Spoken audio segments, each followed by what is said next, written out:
మొదటి కొరింథీ పత్రిక 13వ అధ్యాయము 11వ వచనం. మొదటి కొరింథీ 13:11 చదవండి.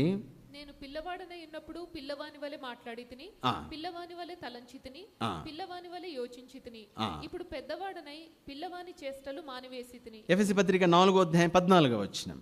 ఎఫెసీ 4:14. అందువలన మనమిక మీదట పసిపిల్లలమై ఉండి మనుషుల మాయోపాయముల చేత వంచనతోను. చూడండి, ఇక మీదట మనము పసిపిల్లమై ఉండి మనుషుల మాయోపాయముల చేత వంచనతోను, తప్పుడు మార్గమును అలా కుయుక్తులతోనూ గాలి కొట్టుకొని పోనట్లు కల్పించబడిన ప్రతి ఉపదేశమునకు, చెప్పండి, ఇటు అటు కొట్టుకొని పోవచ్చు అలల చేత ఎగరగొట్టబడిన వారమై ఉండక. మార్పు. నీకు ట్రూత్ ఎప్పుడైతే నువ్వు సత్యం ఉంటుందో నువ్వు కదలవు. నేను ఎవరు కదిలించలేరు. ఎందుకంటే నీకు గ్రహించి ఉంటావు కాబట్టి. అర్థమవుతుందండి? నువ్వు గ్రహించి ఉంటావు కాబట్టి నీ అంతరంగంలో గ్రహింపు వస్తుంది. అంటే సోదరుడే సహోదరి, ఆ గ్రహింపు మనకి ఎప్పుడైతే వస్తుందో మనకు అర్థమైపోతుంది దేవుడు ఏదో చేస్తాడు, ఏదో చేయబోతున్నాడు. ఆయన కదిలికి అర్థం చేసుకుంటావు, ఆయన నడిపింపు అర్థం చేసుకుంటావు. అది నువ్వు క్యాచ్ చేయగలుగుతావు. మనందరం కూడా, నీవు నేను కాదు, మనందరం నేర్చుకోవాలి. అది క్యాచ్ చేయగలుగుతాం.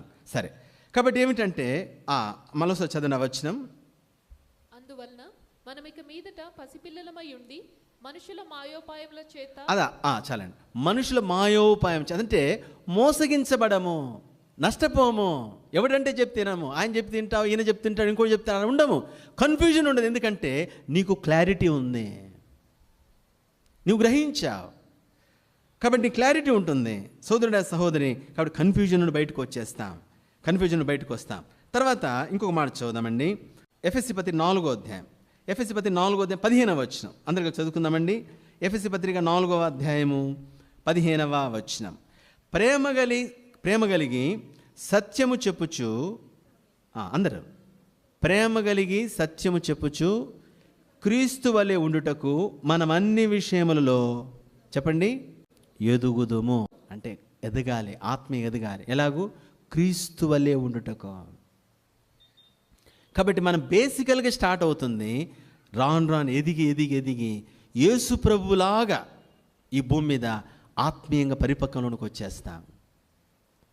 దేవుని స్వరం వినడం, దేవునితో కలిసి నడవడం, అలానే దేవుని కార్యాలు మనం చూడగలుగుతాం. ఎప్పుడైతే అది మన యొక్క గురి ఉండాలి. వాటిని కాక ఆయనను వెతకాలి. చూడండి, ఫిలిప్పీ పత్రిక 3వ అధ్యాయం 10-11 వచనాలు. ఫిలిప్పీ 3:10-11. ఏ విధం చేతనను మృతుల్లో నుండి నాకు పునరుద్ధానం కలగవలనని ఆయన మరణ విషయంలో సమానానుభవం గలవాడనై ఆయనను ఆయన పునరుద్ధాన బలమును ఎరుగు నిమిత్తము. చూడండి, ఆయన పునరుద్ధాన బలమును ఎరుగు నిమిత్తము. ఆయనను ఎరగాలి. చెప్పండి, ఆయన పునరుద్ధాన బలం ఎరగాలి. చూడండి, ఇప్పుడు వాటిని వెతకడం కాదు, ఆయనను వెతుకుతావు. 11వ వచనం. ఆయన శ్రమలలో పాలివాడునగుట ఎట్టిదో ఎరుగు నిమిత్తమును. చాలండి. ఇక్కడ చూస్తే ఆయనను, ఆయన పునరుద్ధాన బలము.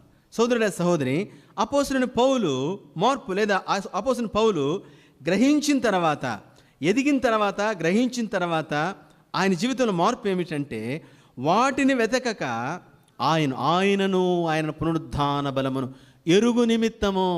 నేను వాటిని వెతుకుతాను, ఆయనను వెతుకుతాను.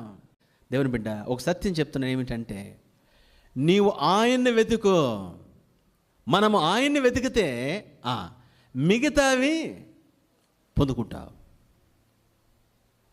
మిగతా గట్టిగా ప్రార్థన చేయని అవసరం లేదు, గట్టిగా అరవన అవసరం లేదు, అయ్యా సాయం చేయి అన్న అవసరం లేదు. ఈ రోజు నుండి మన ప్రార్థన జీవితాన్ని, లేదా మన వెతికే జీవితాన్ని మార్చాలి. దేవుని బిడ్డ, వేటిని వెతకడం కాదు, ఆయన్ని వెతుకు ఫస్ట్.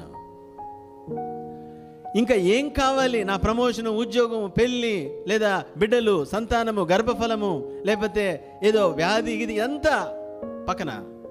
ఆయన్ని వెతుకు అంటే నేను వెతకవు. ఎందుకని? భలే వాళ్ళన్నా ఆయన్ని వెతకడం మిగతా ఆయన ఎక్కడ దొరుకుతాయి మాకు? ఉద్యోగం లేకపోతే ఎట్లా? పెళ్లి చేయాలని ఉద్యోగం రావాలి కదా, లేదా అది లేకపోతే ఇది ఎట్లన్నా, ఇది లేకపోతే అదర్ ఎట్లన్నా.